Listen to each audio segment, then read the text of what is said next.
வருவாய் சாதனை அளவை எட்டியிருந்த போதிலும் எரிபொருள் செலவு கடுமையாக உயர்ந்ததாலும் ஏர் இந்தியா நிறுவனத்தின் பங்களிப்பு நஷ்டத்தாலும் நடப்பு நிதியாண்டின் முதல் காலாண்டில் சிங்கப்பூர் ஏர்லைன்ஸ் 76 வெள்ளி மில்லியன் நிகர இழப்பை சந்தித்துள்ளது.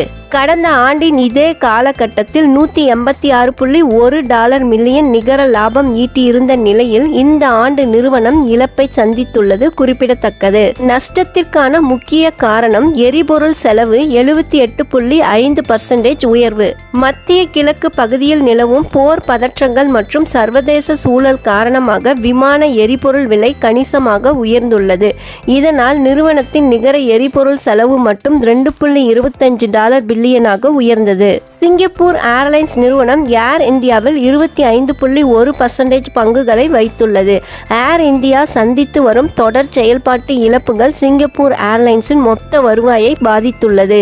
சிங்கப்பூர் ஏர்லைன்ஸ் மற்றும் அதனுடன் இணைந்த ஸ்கூட் பட்ஜெட் விமானங்கள் மூலம் இக்காலாண்டில் சுமார் 10.9 மில்லியன் பயணிகள் பயணித்துள்ளனர்.